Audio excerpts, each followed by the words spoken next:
Alright, I'm invested to know if we finally get a beautiful scene with CAIN or if I still need to play around, because this is actually ridiculous. We barely got a chance to speak to him. Hello everyone, and welcome back to another video of mine. This time I'm back with Heaven's Secret Requiem, Season 2, Episode 9. Y'all, I think this is the last episode of this update, and I'm invested, like no idea where we are. I feel like we shut down mentally, and now we're in some sort of confined space inside of our consciousness, maybe. But we will see. The Tree of Pain weaves minds together to imprison humans in eternal darkness. Well, episode 9, the Tree of Pain. The Tree of Pain. Oh my god! When? How? Regaining awareness, I slowly opened my eyes. A thick red fog encircled me, hiding my surroundings. Part of my face was numb. My cheek was submerged in water and I could barely feel it, but I continued to lie motionless, trying not to shift at all. I had no desire or urge to act. Everything felt pointless. I couldn't remember where I'd been before, and I didn't want to remember. Hours, days, maybe even months dragged on. How long have I been here? Nothing has happened in all this time. Nothing at all. After a few days, I decided to look around. Standing up, I noticed the fog was beginning to part, revealing a somewhat recognizable view of shallow water. Oh my god, what the hell? Nice one, though. Disproportionately sized objects were scattered carelessly around the desolate space, which seemed vaguely familiar for some reason. Approaching a TV, I pressed several buttons. The static on the screen began to ripple, but no picture appeared. Behind its dark form, I saw wires braided tenaciously with red roots leading into the fog. And where do they go? Without thinking, I went into the red haze. Stepping along the roots that stretched across the water, I wandered through the unchanging space until the fog parted again. What the hell?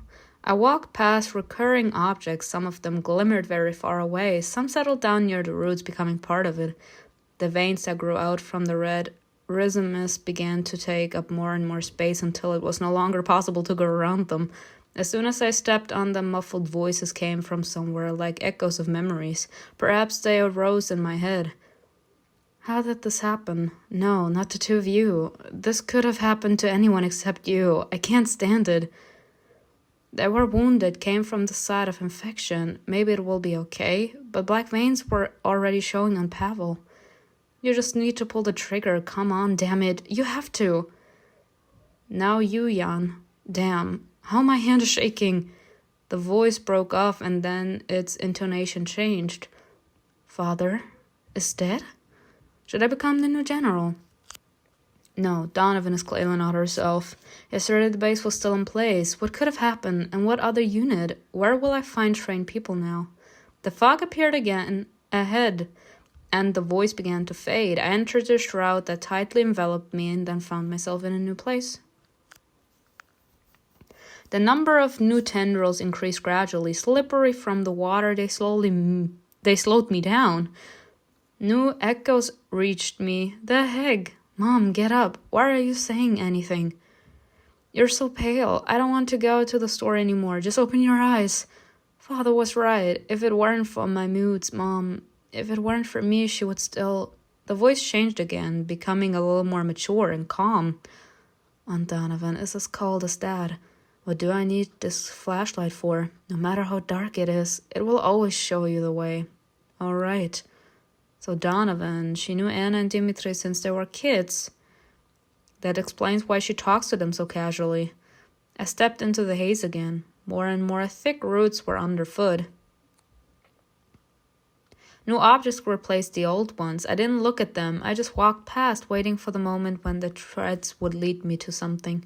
For a while, everything was quiet, and then a voice came from far away, enveloping me in warmth. And why the hell do I need this pendant? Emma never knew how to give gifts, but there's something about it. What did he call himself? Nick? We won't be friends. Let him keep his distance from me. I'm not in the squad to make friends. A short pause before the voice spoke again. The general ordered us not to wander through the forest, but no one will tell me the truth. If I want to find my sister, I have to do it myself. The red fog overtook me again. For a second, everything disappeared. Only the meandering path I followed continued onward. I have no idea what kind of voice to give these voices because I don't know who it is, so I need to just use my own. Then the boundaries around me were erased. I stepped on the roots and they began to pulse. A voice echoed across the shallows, fading away somewhere between the objects sunken in the water.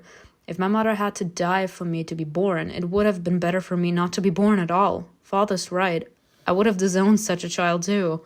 Damn. That's ridiculous. While the old man remembered me only when he died, he couldn't give me his first and last gift in person. He handed this miserable card to some pastor, so what should I do with it? I've never seen so much hatred in Dimitri's eyes. Pavel, he's dead now, and I won't get far. I need to hide, otherwise they'll find me, fast. Damn bastards, I can't feel half of my face. My body was covered by the haze again. The roots became harder and wider. They covered almost the entire space. Y'all, the more I see this background moving, the more angry I get. Like, I have no fucking idea what's going on. Is this us imagining things, or are we actually in some sort of trance and these voices are what's actually happening outside? Like, in real world. It became more difficult to figure out where to go. Using the plumpest and most twisted roots as a guide, I slowly walked forward. The surroundings suddenly darkened. Chains clanged through the fog. Then I heard the voices before I emerged from the haze. Abel, I'm sorry. I didn't mean to. It was just a joke. I didn't mean to hurt you. Now you'll probably have a scar under your eye. Are you really not angry? The chains rattled again. Not noticing them in the fog, I accidentally touched one and then came out of the haze. I saw your faces. Mom's was full of contempt, and yours was just as nasty. You failed to destroy me. You paid for your arrogance, but it sat inside, and now I reek of stench. Your stench! Leave me alone. Take my power, go away. Otherwise I will find someone who will rid me of this, even if I regret it later. Why do I have the feeling that this was directed at CAIN? The voice turned into a scream. It broke off and everything around me went silent. I took a step and a root crunched underfoot. They had become even thicker, their branches intertwining, becoming more entangled as they went into the ground. There was no more open space left. Y'all, this is the first time where an opening of an episode has made me so upset. A view opened up before me, an infinite weaving, all the veins and roots driving upward into the space beyond the fog, not bound by anything.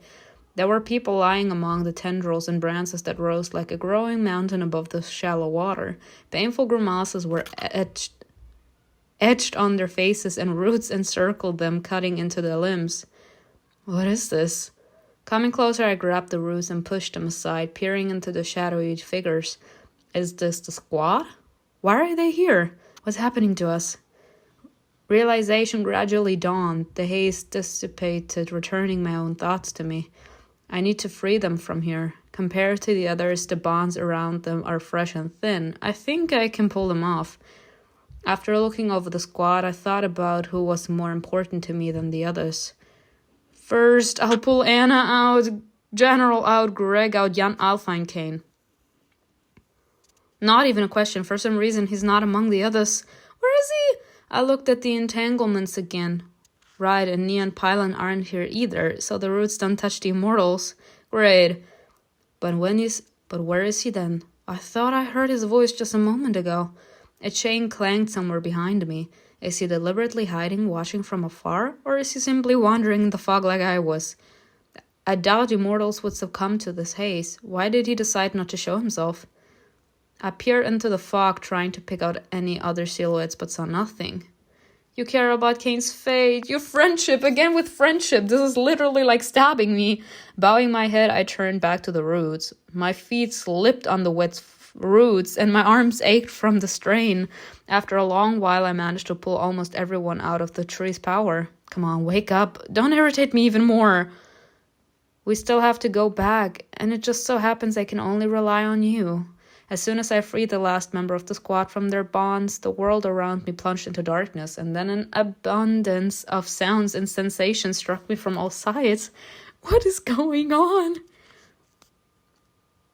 Thank you. Waking up in the train car, I grabbed my head. The immortals were stepping over the squad members lying on the floor, scurrying around the windows, fighting to keep the abominations out. Oh, God. What's wrong with you? We couldn't wake you up. There are too many of these creatures. The train is slowly stopping. CAIN helped me up. CAIN! Handsome! I was dying. At that very second, one of the abominations broke through a window to get to us. Shards of glass stuck in the frame cut into his skin. Blood dripped onto CAIN's wings, and the angel dismissively wiped himself off. I looked around. The squad was barely conscious, and the dark creatures were trying to get inside in droves. There were so many of them that the ones in front were getting pushed and crushed by the others trying to get ahead.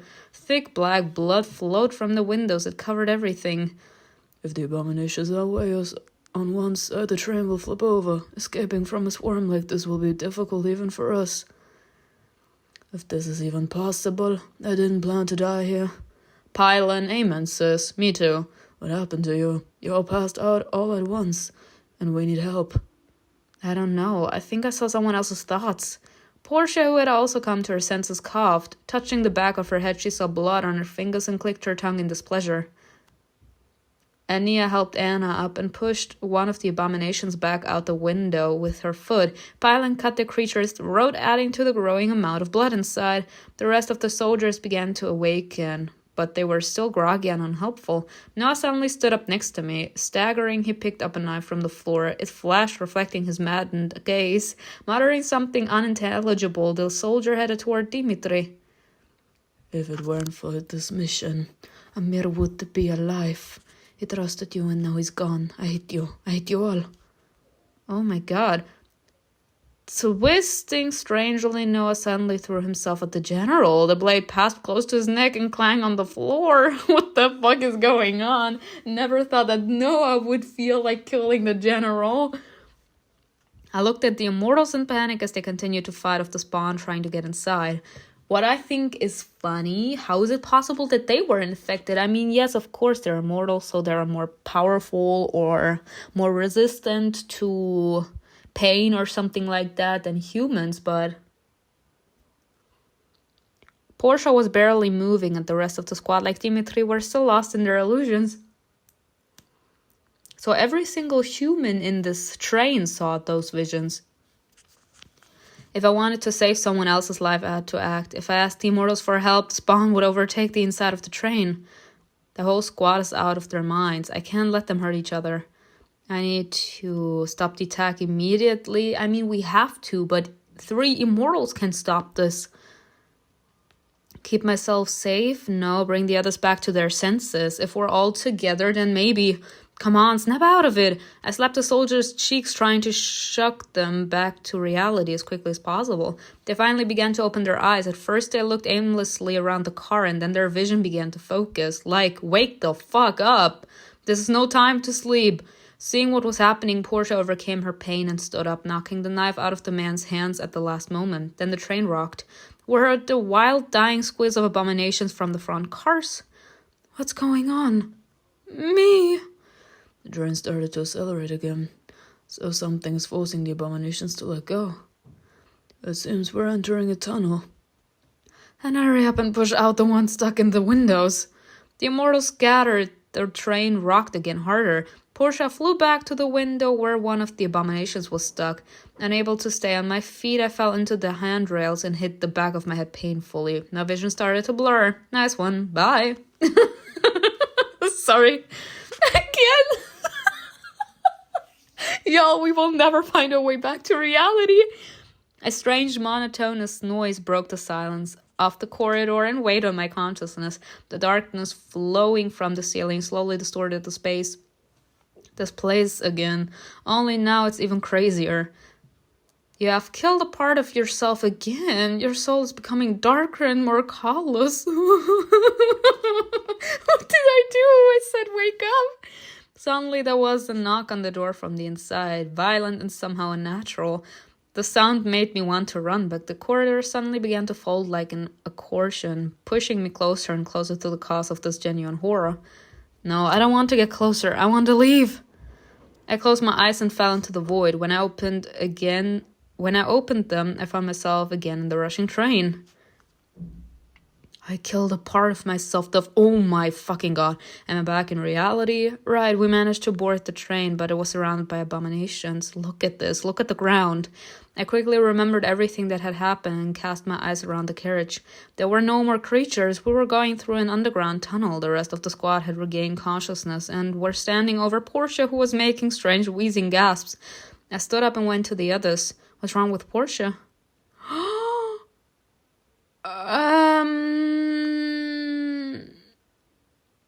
Is she dying?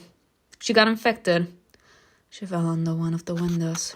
The spawn in it seemed dead, but Anya didn't have time. The deadly veins were already running through her body. Her wound was acting strangely. The spawn's black blood on her clothes mixed with her own and implanted itself, spreading under her skin. She's changing. It's moving up. To the throat, heart, nothing hard, brain. Again, zombie apocalypse, ladies and gentlemen. Just like Anna said. She nodded in agreement. Anna seemed glad there was someone who didn't ignore her theories. Yes, though where all the most important processes take place. Simona, is there any paper left in your backpack? I have my notebook. Picking up my backpack that had rolled under the seats, I took it out and handed it to her. Opening to a blank page, Anna began feverishly making notes and sketches. Oh my goodness gracious, not her actually using Portia's last minutes as a human to make research. The veins are already to her pylon. The veins are already to her chest. So I was right, and their target is our brain. But it's not dangerous if it just gets on us. The pentagon in it is activated only when interacting with human blood, and it gets inside if there is an open wound. A pathogen is an environmental factor capable of causing a specific infectious state in an organism. Much is still clear, but it seems we finally made a discovery.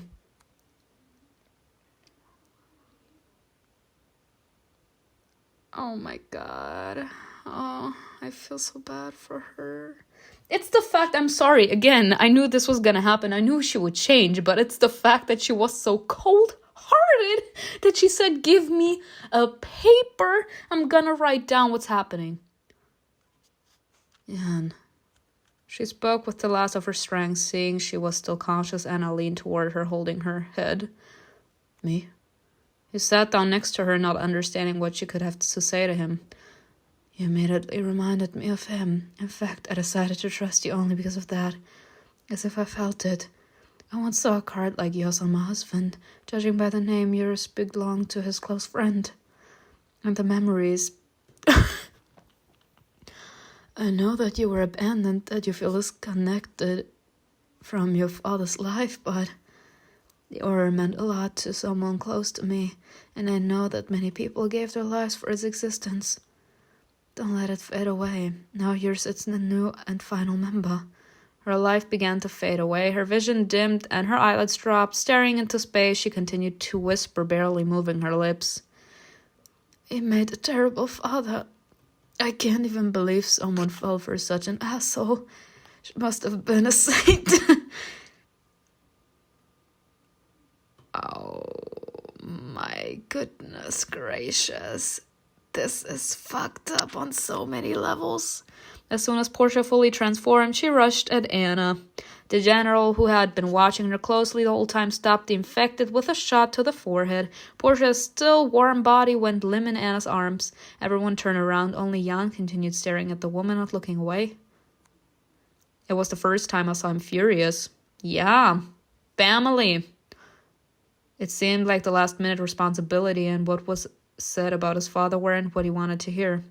But there were other things that needed our attention. Portia's death was irrevocable, but before we could mourn her, we had to survive. Again. Greg suddenly swore under his breath. He turned sharply, looked at me, then at the general. Now that we've dug around in each other's heads, let's not pretend everything is okay. Period. What the hell didn't you both tell me about finding traces of my sister at the flooded station? No, he pissed again. Greg seemed unsure of me. It was like he was wondering whether I had been with the general or if he had imagined it. What? As in romantically? Sweetie. Greg remembers you trying to bring up Emma. That's significant for him. You didn't tell me that my sister is dead.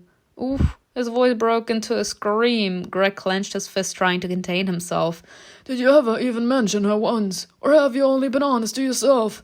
You came to my squad ready to lie. Ooh, what the fuck is happening? Now everyone hating on one another. Even Greg, who was willing to sacrifice us, is now pissed with the general. What did I say, y'all? Greg actually redeemed himself and he's out for blood, as he should. While the others were risking their lives, you went behind our backs instead of asking directly. So Dimitri knew about Emma too. Since you knew everything from the very beginning, why didn't you kick me out? Why didn't you tell the truth? I didn't know any of the truth. I just wanted to give you a chance to find out what happened to your sister and to reclaim the family that was taken from us. Breathing heavily, they both fell silent and continued staring at each other. Boys, this is not the time. Greg was the first to look away. Overwhelmed by his emotions, he kicked some wires that were lying there and then crouched down, lowering his head. I feel bad for him. First, he lost the one that he considered as a younger brother, Nick, that bitch ass, and now he found out that his sister is dead. At least they're letting off some steam. Honestly, what doesn't kill you makes you stronger. Has to. Since Kira and Nick died, they've been lifeless. Let them take this weight off their shoulders. Jan laughed quietly, shaking his head. He smiled cynically as he stood up and looked at Dimitri. You're a saint, General, just like Mother Teresa. It's a shame that Pavel was a little unlucky, huh? So many years of friendship and you shot him without a thought. Oh my god, now he's also at the general's throat. But how cute it all turned out. You were bitten yourself and you're still walking. It's a shame you didn't have a wonderful friend like yourself by your side. Someone to put a bullet in your forehead. No second chances. For the sake of saving the others, of course. You don't know how I felt. Do I have to? You're somehow immortal. You're somehow immune to the bite. Pavel was discovered in those veins. He never would have recovered. Jan laughed again. He stepped over Portia and stood in front of Dimitri. And what about me? If you hadn't missed, I would be lying next to Pavel. We returned from the mission together. We stood in front of you, covered in blood, and looked not at the general, but at a friend. Enough, Jan! No! Keep on going, Jan. Bring the sauce! But if I survived, then it means you killed your own friend. Not an infected, but a friend. A human. Wanting to end the conversation, the general turned around, but Jan grabbed his arm, forcing him to answer. Honestly, I love this.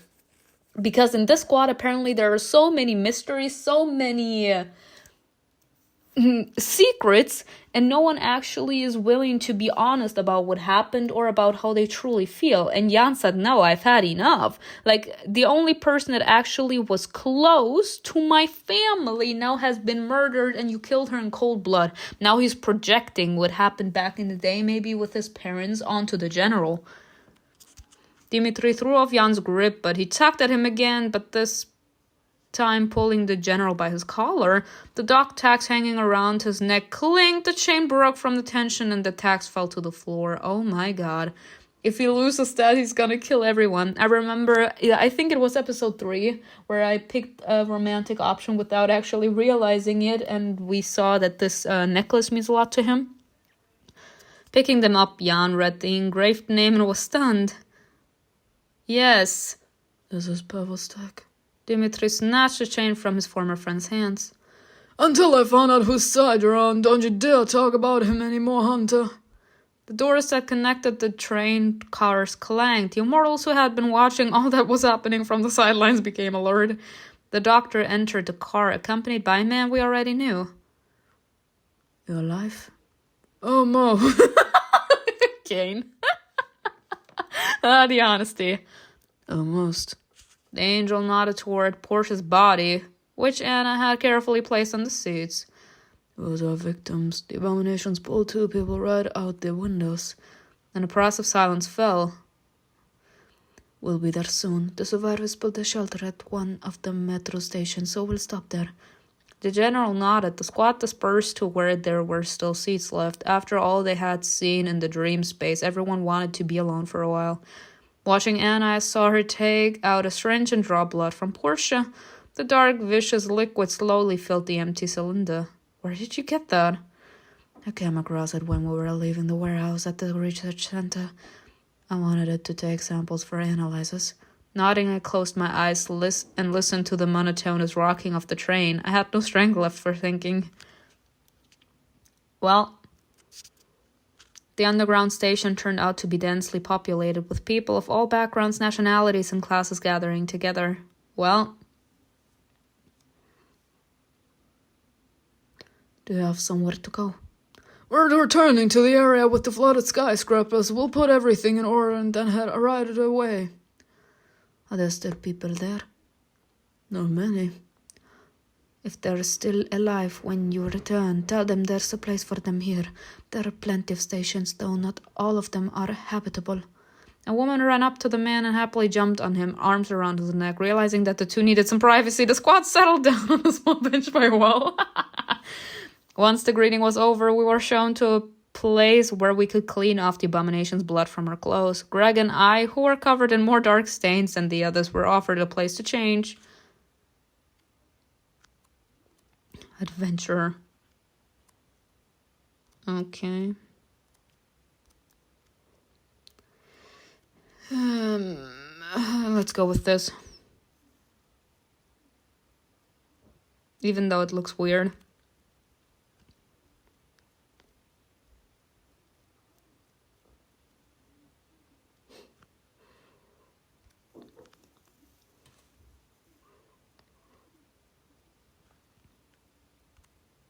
I changed in one of the tents and went out. Greg was waiting for me by the wall.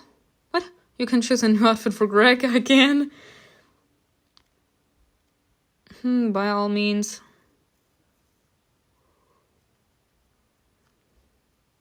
It suits you. Yeah, you too. He blurted it out mechanically. It was clear he was in deep thought. Right now, it's better to just keep quiet and be present. Greg appreciates your understanding. Oh. We reached the squad in silence. The others were waiting for us, sitting next to the man who'd shown us the station. Looking at the others, I was surprised to see that their shelter's residents weren't at all afraid of the immortals. Several young women crowded around Pineland and CAIN. It seemed they were trying to flirt. What did I say? The finest fuck. I mean, but now that I got that off my chest, hands off my man. CAIN is private property. I claimed his ass. He mine. There were a guy standing next to Ania, enthusiastically asking her about something. Pylon threw an irritated glance at them. Do you have a crush on Ania, Pylon? He does. I would say he does. Ania not giving a damn, and Pylon literally looking at them from with a bombastic side eye. One of them touched Ania's wings, and she flapped them, trying to distance herself from the people lining up nearby. CAIN had been standing there with a bored expression when he noticed me. He politely said goodbye to his entourage and came over. He said, bye, bitches, that's my woman. As he should. As he fucking should. You're mine. I claimed you. Several sets of sizzling looks racked over me. Haha. How are you? Fine. Good. Oh my god, he's so fucking worried. I feel like it traumatized him to see us like this, because he knows he don't want to be like that, so he doesn't wish that for us. He put his hand on my shoulder, and for some reason I felt better. Me. I wanted to bury my face in his chest and forget about everything, but I held back. No, why, you little bitch? That would be too obvious. A gesture for the others not to notice. So what? We're close to him. Let us be close to him. Everyone jumping on each other's bones, showing irritation and everything. Let me be. If only I had the strength to choose. I'm just following my desires right now, trying to delay a decisive moment, holding off until it's too late and it's decided for me. I want him. Raising my head, I noticed CAIN's warm gaze and his little grin, unique only to him. I'm in love with this bitch. You can't imagine how much I loved this man. We stood like that for some time. Then our attention was drawn to the general as he spoke, perplexed about something with another man. How did you manage to make the train work? Where did you get such power? Not us, the immortals. What do you mean? They found us about a year ago. They began to help us, to live among us. They said they had nowhere to go either. We were suspicious of them, but they always did things for us without asking for anything in return.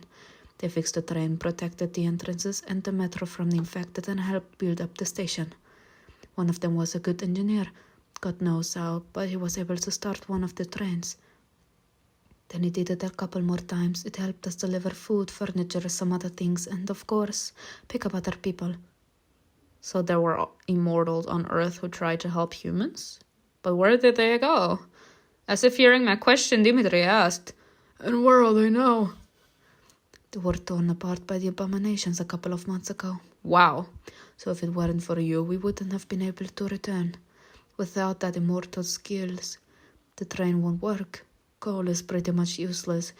That extension we got was only an emergency backup. And Nia and Pylon looked at each other in surprise. Did they sacrifice themselves for you? Yeah. The man nodded as if it were a given. Yes, there are people that can live with humans. The world has just turned upside down for those two. They dislike and despise us. They don't know we're worth anything. I don't think so. I think they're confused because immortals are extreme proud beings. So they wouldn't understand why them, as more powerful creatures than humans, would sacrifice themselves for the less powerful. I don't know. I'm gonna go with the middle one. They don't think we're worth anything, especially nothing to sacrifice their lives over. It would make sense to what I just said, though. What they heard probably raises questions, but it will definitely make them realize that not everyone in heaven treats humans with disdain.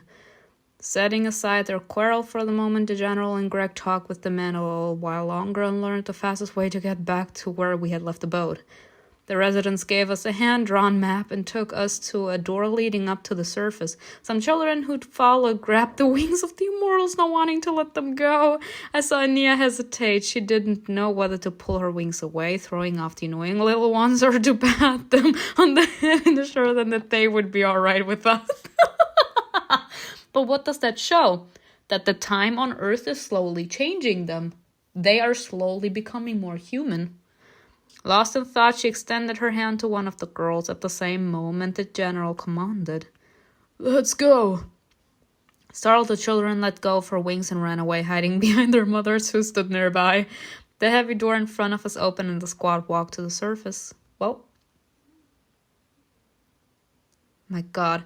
We climbed the steps and looked around the huge abandoned area in confusion. Shouldn't it be daytime? Why is it still so dark? This is unlikely to be a short-term phenomenon. It seems something is keeping the sunlight from reaching Earth. Maybe it will dissolve itself later. I seem like a realist. When have our problems ever been resolved on their own? Honestly, I hate Anna, but that hit me. Let's not linger outside. We're unarmed and tired. Not all of us can protect ourselves. Jan looked at the doctor and Hans trailing behind. Well. Before we go, there's something we need to do. It won't take long. Walking to an overgrown patch of moss and grass, the general made a cross out of a bent road sign. Kira. Then he cleared a small rectangle area and racked the soil into a mound at the center where he inserted the pipe. He pulled 2 bullets out of his pistol, placed them on the raised earth, and walked a little ways off.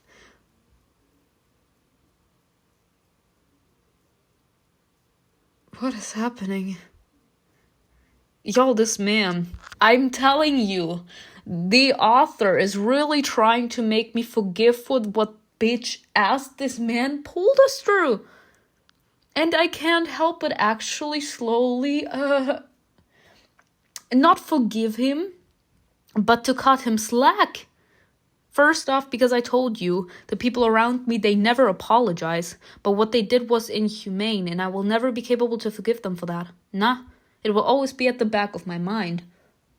But how can I tell it? I feel like I'm growing soft for them a little bit. If that makes sense. Seeing that he actually was willing to stop his plans right now to actually create some kind of burial moment for Kira, showing that he truly cared for her, it doesn't leave me indifferent. It actually makes me... It surprises me. I'm actually at a loss for words because I did not see that one coming at all. Not with the way he be bitching at us the entire time. But I feel like after the bullshit he pulled and after him also being infected, I feel like he's slowly realizing that he's a bitch ass, and that's when he slowly started to show more and more humanity. Back in the, I don't think it was a church, but it was like this abandoned house where we felt bad for actually losing the book, and he was like, don't you dare feel bad for yourself, it's my fault, I didn't look enough after you, and etc. This is actually a pleasant side to him. I actually enjoy this.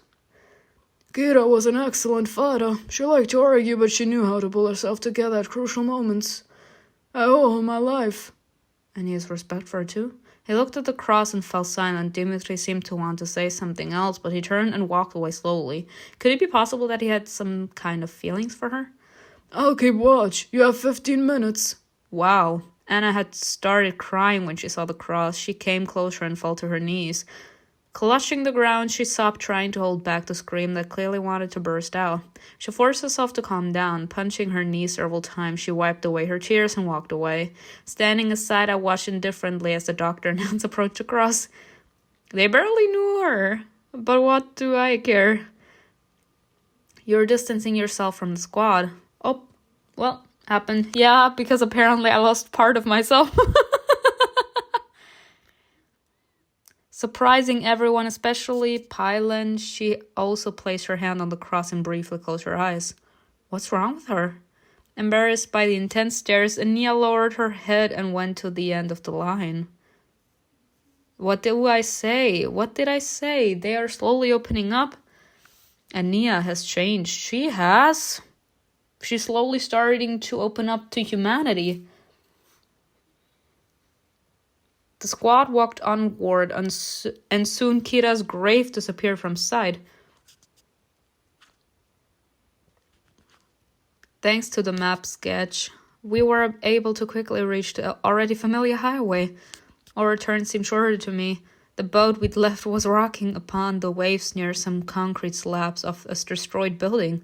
Before heading back to the skyscrapers, we had to wash off the nasty mud that had accumulated on us over the last couple of days.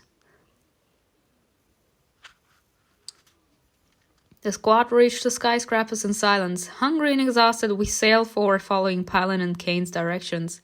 I slept almost the entire way, only waking up when the tip of the boat hit the ladder that was lowered to us. Go and warm yourself by the fire, but watch out for the abominations. I'll find the captain and talk to him. We need to figure out how to get back. Entrusting our fate to the general, I threw my backpack over my shoulders and followed the others.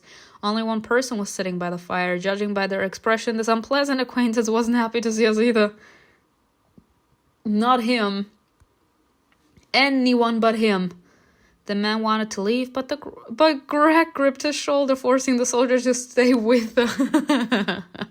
Honestly, I have respect for Greg again.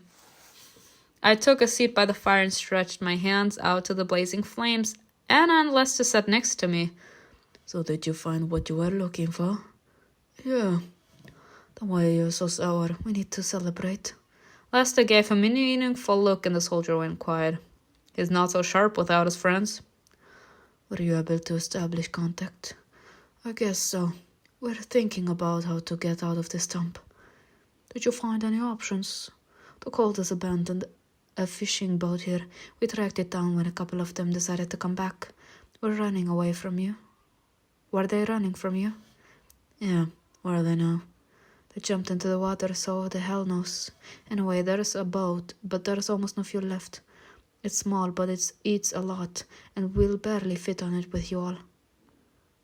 If there's no fuel, maybe you could try setting up the sails. CAIN, it's not that simple. No, actually, she's right.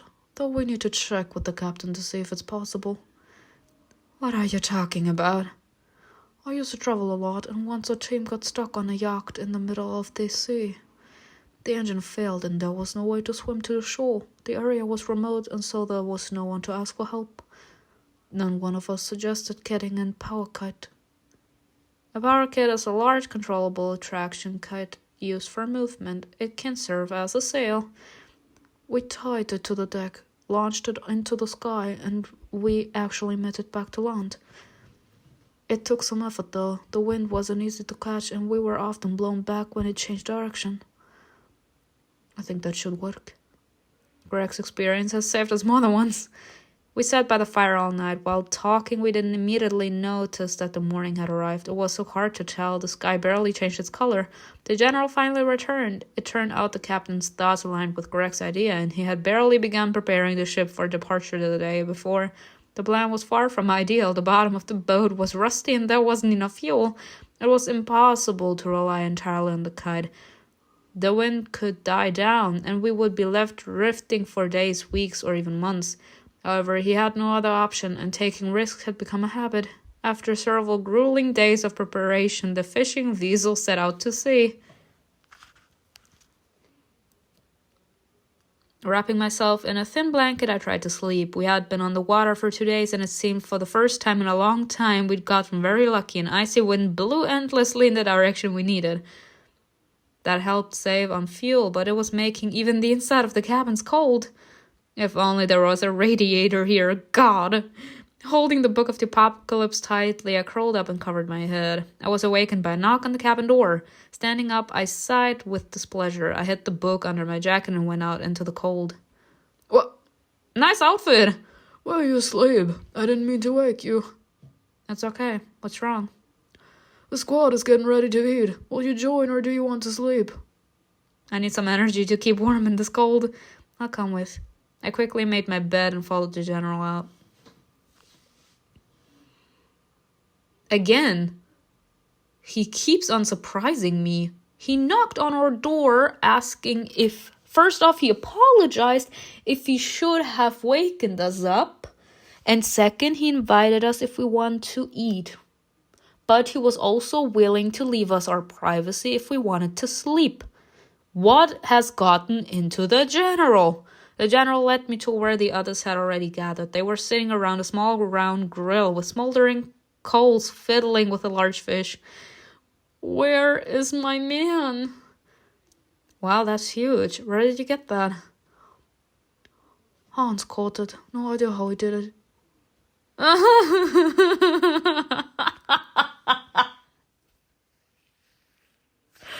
Yeah, again, I'm not gonna translate because apparently it will translate itself later. Nah, that's funny. That's hilarious. Wer will haben, der muss graben. Where there's a will, there's a way. Technically not what it said, but it's fine. It's good that he doesn't know English. He would have gotten on our nerves. I'm already tired of his old-fashioned sayings. Oh, please, that's an insult. I love it. It's a woohoo. It must be delicious. As soon as Jan spoke, everyone looked at him with distrust. It seemed his image as a demon hunter didn't inspire confidence in them. Sitting between CAIN and the general. Nice. I brought my hands to the grill where a pleasant heat emanated. Someone cover the coals with the wind. It's okay. I'm watching the fire. The squad chatted quietly. The wind wasn't blowing as strong through that part of the boat, and sitting shoulder to shoulder with the others, I felt warmer. Leaning toward me so no one could see, CAIN whispered, I always feel this pleasure when he's around. It seems that the others saw almost none of your memories. Even in other people's eyes, you were like a blur. Strange, huh? What did you do? What is he talking about? He's clearly hinting that he knows more than the rest. For some reason, I suddenly remembered Nick's words. Nick had managed to warn you, huh?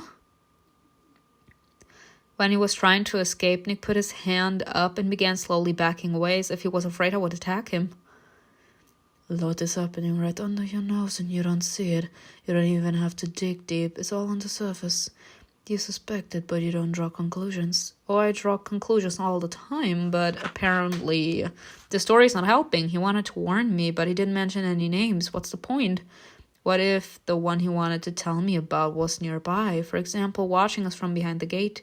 Swallowing, I glanced sideways at CAIN. His eyes flashed red. Realizing that wasn't a conversation for everyone's ears, I looked away, intending to talk to CAIN later. Cut it out. I won't do that. What?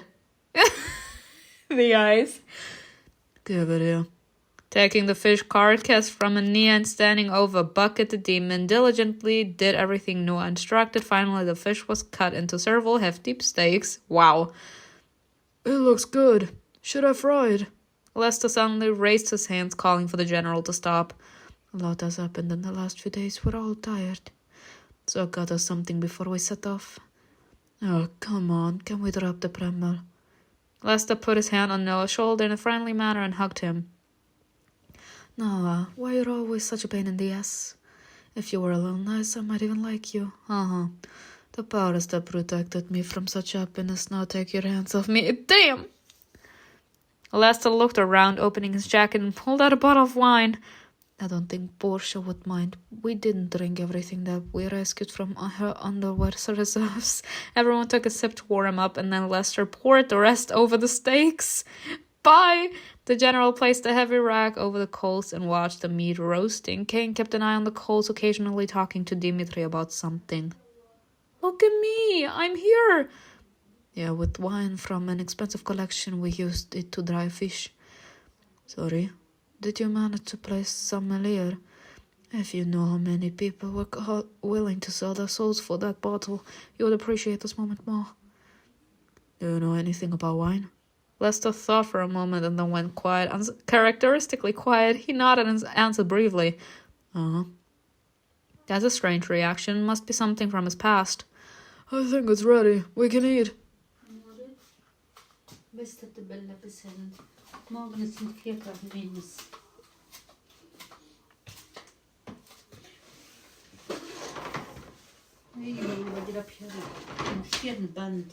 Как он мне шамата не мокочела те штират.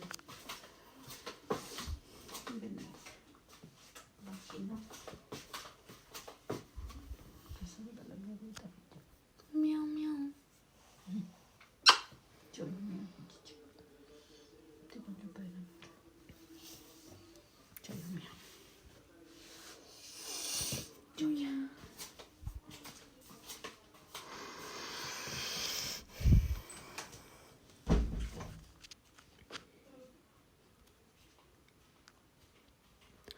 After eating, we all played rock, paper, scissors, and the losers had to clean up. I was unlucky enough to be one of them. CAIN lost too. I think he did it on purpose because he wanted to be with us. I know, you'll clean up after us for once. The poker face. It was Lester. Fortunate is so unpredictable. Bye. Nah, he did it on purpose. As soon as we sat down by the wash basins, I grimaced at the pungent smell. The water's ice cold. Don't touch it. I'll do it myself. Just sit next to me. In love with this bitch. In love with this bitch. Looking at CAIN in surprise, I nodded, pleased. Thank you. You have a good relationship with CAIN, so he helped you. I'm in love with this bitch. Y'all, honestly, how can you not? How can you not? While everyone was still there, Anna decided to voice her new theory. No one knew when we'd be together like that again. After the incident on the train, I thought a lot about the infection. I think there's a direct link between it and our visions. Hearing Anna talk, the others decided to stay. Jan leaned on the rusty railings and thought aloud. Sometimes the abominations send the haze to disorient a victim before attacking. I think the same thing happened to us, only on a much larger scale. Yes, it seems that the hotspot is some kind of cluster consciousness. The abomination connects people's minds and controls the hotspot through this connection. In the same way it was done to us, the infected are probably manipulated through their consciousness as well.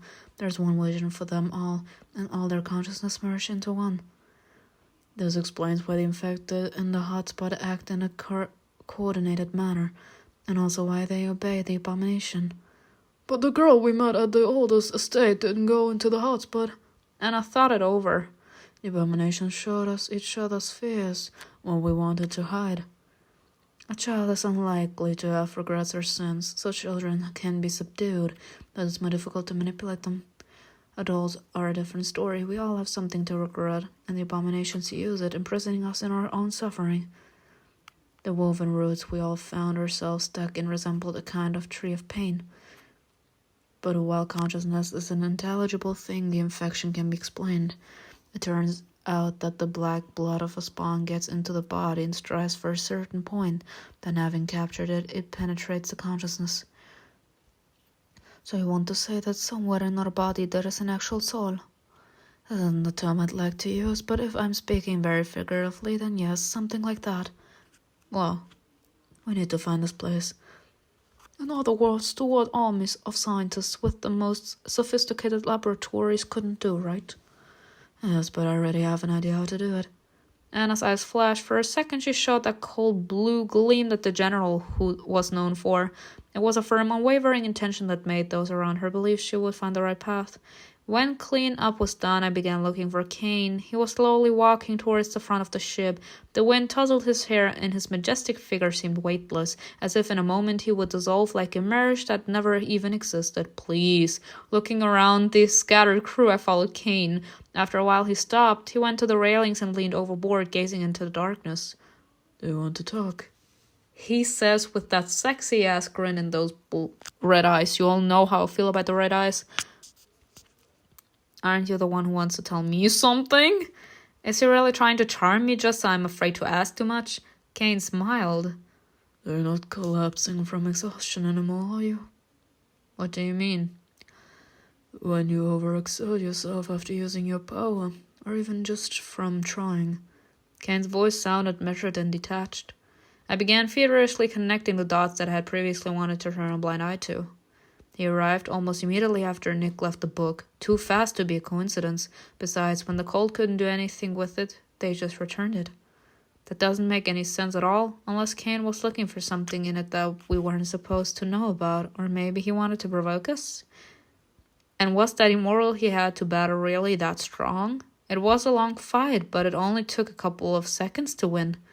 Besides, he only got upset when I wanted to sacrifice my hand with the scar. It either has significant meaning to CAIN, or maybe it's important for our survival, maybe. Maybe. That's just a thought of mine. We remember when the Order actually placed some sort of true stone inside of our hand that Plague wanted to get out at the end of season 1 from Heaven's Secret too. But she couldn't, and that actually forbade us from talking about anything that had to do with the Order. Maybe that's the same thing. Maybe this thing kind of like shows or power, sort of. That's our power source, and if our hand would have been sacrificed, then we wouldn't have had the powers anymore. Nick kept saying that someone was guiding him, warning him, as if he had someone on his side who knew more about the squad and what was happening than anyone else. If I take into account that CAIN doesn't need the serum, what's really keeping him in the squad? I suddenly looked at the angel. Are you thinking about something? Where have you been before? Although CAIN never answers questions. If he realizes that I doubt him, what will he do? Kill me? I don't think so. I don't think he will kill you. I feel he's too deep in shit with us. And everything that's happened between us, does it mean nothing to him? Ask him. Ask him. Like, it would be a little more awkward if never anything had happened between the two of us. But we have been making out, and he has said on multiple occasions that he cares. I took a step back. CAIN saw this and lowered his gaze. You don't have to be afraid of me. He doesn't want us to be afraid of him. I don't know anything about you. CAIN flapped his wings, shaking off drops of moisture. He was calm and seemed to have been ready for this conversation for a long time. Have you seen my brother? Oh, the sadness. No, I just heard your thoughts about him. We actually could hear his thoughts. So what I thought back then in the first scene of this episode was true? My feelings were true? We actually heard those thoughts? Because I actually thought that this would actually make sense, connecting it to CAIN. God. And about your family being dead. And did you see anything about my specialness? Yes. CAIN looked at me silently. His face was emotionless. Another gust of wind blew, and his red eyes disappeared behind his blonde hair. That woman you were talking about. CAIN crossed his arms and stared at me intently. I don't need you to say anything for you to understand, do I? A lump formed in my throat.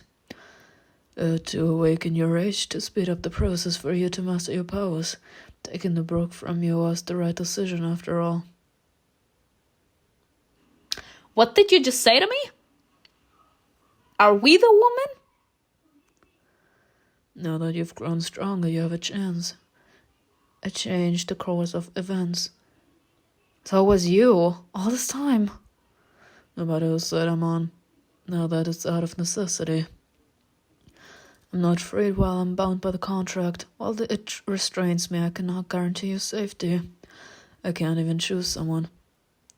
You only know bits and pieces, and your head is a mess. Are you sure you want to draw a conclusion right now? You make me feel doubt. You know that I wouldn't want to become your enemy. At least not when I'm just starting to get answers. Why don't you just tell me the truth? It's simple. I can't. First of all, it will hurt you. I walked up to CAIN and lifted my chin. Standing on par with him, I looked him straight in the eye. Don't play with me, CAIN.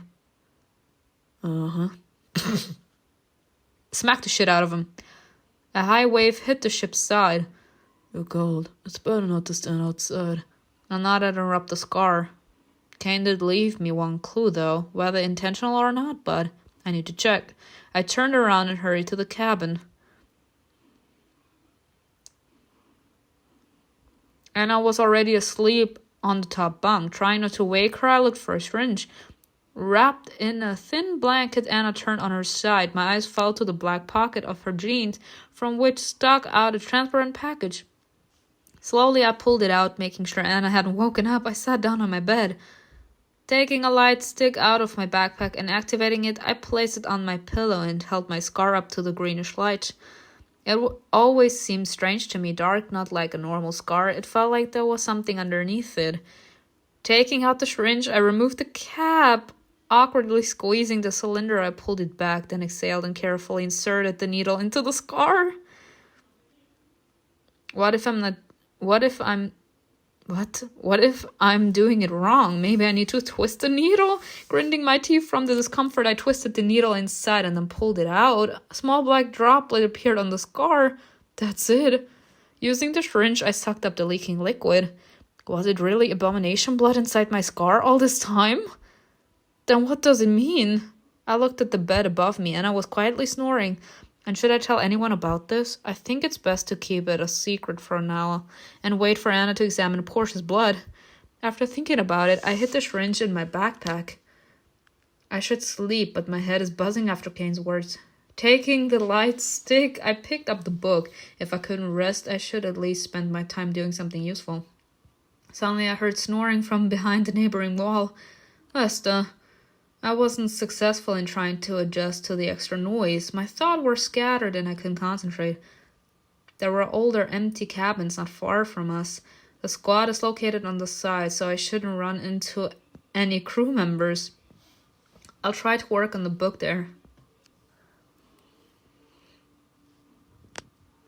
After talking with CAIN, my anxiety didn't subside. Remaining in the dark was dangerous and unpleasant. With this new information, I should have vented my anger, come to a solution, but I still had no idea what to do. Looking at my hands, I pursed my lips. The power comes and goes as if it's not with me all the time. It seems that some kind of shock awakens it, but using it costs me dearly. However, this time it's different. After what happened at the bunker, I didn't lose my strength. I could walk. I didn't even feel sick. I think, as CAIN said, my body is gradually getting used to these abilities. After walking past a series of inhabited cabins, I carefully opened the door to an empty one.